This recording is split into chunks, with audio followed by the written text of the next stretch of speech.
नमस्कार मित्रांनो, स्वागत आहे तुमचं मराठी स्टॅम्प या युट्यूब चॅनलमध्ये। मित्रांनो, शासनाच्या विशेष सहाय्य कार्यक्रमाअंतर्गत राबवण्यात येणाऱ्या राज्य पुरस्कृत योजनांच्या निराधार लाभार्थ्यांना संजय गांधी श्रावणबाळ योजना यासारख्या योजनांसाठी दर महिन्याला अनुदान दिलं जातं। मित्रांनो, या अगोदर हे अनुदान तहसील स्तरावरून बँकेत पाठवण्यात येत होतं। यानंतर लाभार्थ्याच्या मदत खात्यामध्ये हे अनुदान वर्ग करण्यात येत होते।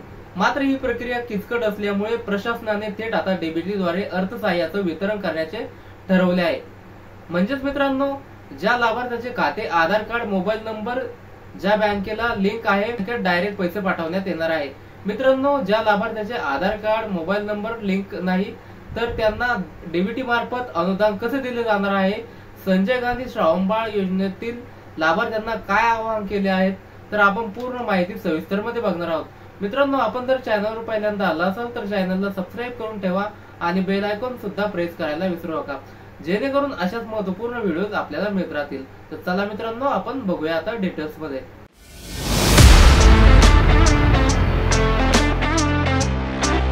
तर मित्रांनो, आपण इथे जाहिरात बघू शकता। निराधारांना आता थेट बँक खात्यामध्ये मिळणार डीबीटी द्वारे अनुदान। 30 मे पर्यंत लाभार्थ्याला जमा करावी लागणार आहे कागदपत्रे। मित्रांनो, शासनाच्या विशेष सहाय्य कार्यक्रमाअंतर्गत राबवण्यात येणाऱ्या राज्य पुरस्कृत विविध योजनांच्या निराधार लाभार्थ्यांना आता दर महिन्याला अनुदान दिलं जातं। ही मदत लाभार्थ्यांना तहसील स्तरावरून बँकेत पाठवण्यात येते। यानंतर मदत खात्यात वर्ग करण्याची प्रक्रिया केली जाते। मात्र मित्रांनो, आता शासनामार्फत सदर अर्थसहाय्याचे वितरण हे डीबीटी पोर्टलच्या माध्यमातून निराधारांच्या थेट वर्ग खात्यात जमा केले जाणार आहे। संजय गांधी निराधार व श्रावणबाळ योजनेच्या लाभार्थ्यांना यापूर्वी तहसील कार्यालयातील संजय गांधी विभागामार्फत बँकेत लाभार्थ्याची यादी पाठवून दिली जात होती आणि त्यानंतर निधी हा वितरित केला जात होता। मित्रांनो, त्यासाठी लाभार्थ्यांना काय आवाहन केलं आहे, तर संजय गांधी निराधार श्रावणबाळ सेवानिवृत्ती वेतन योजनेचे अनुदान आता डीबीटी मार्फत सरळ लाभार्थ्याच्या खात्यामध्ये दिले जाणार आहे। यासाठी हयात असलेले प्रमाणपत्र द्यावं लागणार आहे। त्यासोबतच अपडेट केलेला आधार कार्ड, बँकेचे पासबुक, मोबाईल क्रमांक, आधार ज्या बँकेला लिंक असेल त्या बँकेत पैसे पाठवण्यात येणार आहे। सोबतच मित्रांनो, संजय गांधी निराधार योजना व श्रावणबाळ सेवानिवृत्ती वेतन योजनेच्या लाभार्थ्याचे दरमहा मानधन आता डीबीटीच्या माध्यमातून थेट बँक खात्यामध्ये वर्ग करण्यात येणार आहे।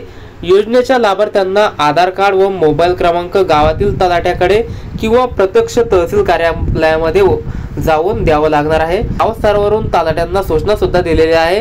निराधार योजनेचा लाभ घेत असलेल्या पात्र लाभार्थ्यांना आता आधार कार्ड आणि मोबाईल क्रमांक संकलित करण्याची प्रक्रिया जालना जिल्ह्यातील सर्व तालुक्यातील संजय गांधी विभागाकडून सुरू करण्यात आलेली आहे।